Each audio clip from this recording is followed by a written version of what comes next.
తిరుమలలో ఏడుకొండలపై కొలువుతీరి ఉన్న కలియుగ దైవం శ్రీ వెంకటేశ్వర స్వామి అత్యంత శక్తివంతమైన దేవుడిగా ప్రజల నుంచి పూజలందుకుంటున్నారు. ప్రపంచంలోనే అత్యంత శక్తివంతమైన దేవునిగా వెంకటేశ్వర స్వామిని ఆరాధించి మొక్కులు చెల్లిస్తుంటారు. అయితే ఆ తిరుమల తిరుపతి ఆలయం చుట్టూ ఎన్నో రహస్యాలు దాగి ఉన్నాయి.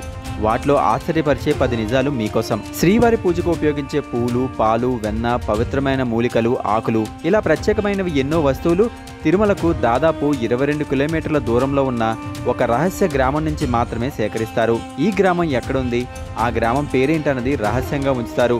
మరో ముఖ్యమైన విషయం ఏంటంటే ఈ గ్రామంలోకి ఆ ఊరి వారు తప్ప కొత్త వారికి ప్రవేశం కూడా ఉండదంటే ఆశ్చర్యపోనవసరం లేదు. స్వామివారి గర్భగుడిలో పూజకు అవసరమయ్యే వస్తువులన్నీ అక్కడి నుంచే సేకరిస్తారు. అందుకే ఆ ఊరి పేరును రహస్యంగా ఉంచుతున్నారు.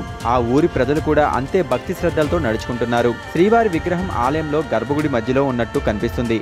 కానీ నిజానికి శ్రీవారి మూర్తి గర్భగుడిలో కుడివైపున ఒక మూలన ఉంటుంది. స్పష్టంగా గమనిస్తే తప్ప ఈ విషయం ఎవరికీ అంత ఈజీగా అర్థం కాదు. తిరుమల వెంకటేశ్వర స్వామి తలపై నిజమైన మృదువైన జుట్టు ఉంటుందంటే నమ్ముతారా? ఈ జుట్టు వెనుక కూడా ఒక కథ ఉంది. తిరుమలలో శ్రీవారు భూమిపై తిరిగాడే సమయంలో ఊహించని ప్రమాదంలో తన జుట్టులోని కొంత భాగాన్ని కోల్పోతారు. ఇది గమనించిన నీలాదేవి అనే గంధర్వ యువరాణి తన జుట్టులో కొంత భాగం కత్తిరించి శ్రీవారికి భక్తితో సమర్పిస్తుంది. ఆయన భక్తికి మెచ్చిన వెంకటేశ్వరుడు ఎవరైతే తనను గమనించి తలనీలాలు సమర్పిస్తారో వారికి సదా తన అనుగ్రహం ఉంటుందని హామీ ఇచ్చారు. అప్పటి నుంచి భక్తులు అక్కడ తలనీలాలు సమర్పిస్తారు. శ్రీవారి విగ్రహం వెనక వైపు నుంచి ఎప్పుడూ సముద్రపు ఘోష వినిపిస్తుంటుంది. స్వామివారి విగ్రహం వెనక చెవి పెట్టి వింటే ఇది స్పష్టంగా తెలుస్తుందని చెప్తుంటారు. శ్రీవారికి సేవ చేసే అర్చకులకు తప్ప సాధారణ భక్తులకు ఆ శబ్దం వినే యోగం లేదు.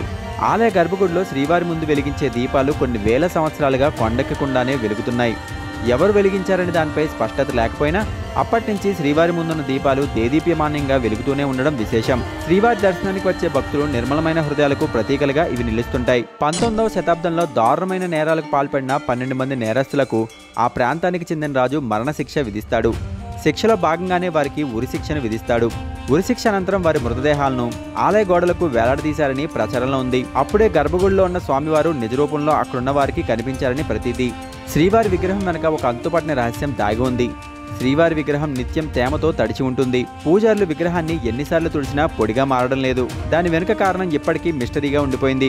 నిత్యం తిరుమల వెంకటేశ్వరుణ్ణి అనేక పూలతో ఆరాధన చేస్తుంటారు. పూజా కార్యక్రమాల అనంతరం పూజారులు ఆ పూలను గర్భగుడిలో స్వామివారి విగ్రహం వెనక ఉన్న జలపాతంలోకి వెనక్కి చూడకుండా వేస్తారు. కానీ ఆశ్చర్యమైన విషయం ఏమిటంటే జలపాతంలో పడేసిన ఆ పూలు తిరుపతికి 20 కిలోమీటర్ల దూరంలో ఉన్న బేర్పేడు శ్రీకాళహస్తికి వెళ్లే దారిలో కనిపిస్తాయి. తిరుమలేశుని విగ్రహం వేల సంవత్సరాలుగా రసాయనాలకు కూడా చెక్కు చెదరకుండా కాంతివంతంగా మెరిసిపోతూ ఉంటుంది. సాధారణంగా ముడికర్పూరం లేదా పచ్చకర్పూరం రాతికి పూస్తే అది కొద్ది కాలంలోనే ఆ రాయితో పగుళ్లు పడతాయి. కానీ ఇలా జరగడం శాస్త్రీయంగా నిరూపించబడింది కూడా. నిత్యం పచ్చకర్పూరం రాస్తూ శ్రీవారి విగ్రహాలకు పూజలు చేస్తున్నా ఏమాత్రం చెక్కు చెదరకపోవడం ఆశ్చర్యాన్ని కలిగిస్తుంది. ఈ విగ్రహాన్ని మలిచిన రాయి యొక్క విశిష్టత ఎవరికీ అంతుపట్టడం లేదు.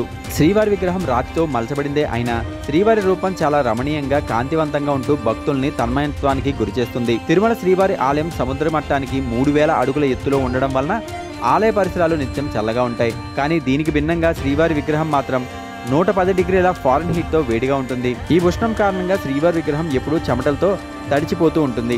పూజారులు పట్టు వస్త్రాలతో నిత్యం తుడుస్తూనే ఉంటారు. పవిత్ర స్నానం సందర్భంగా ఆభరణాలు తీసిన సందర్భంలో కూడా పూజారులు ఆ వేడిని అనుభూతి చెందుతారు.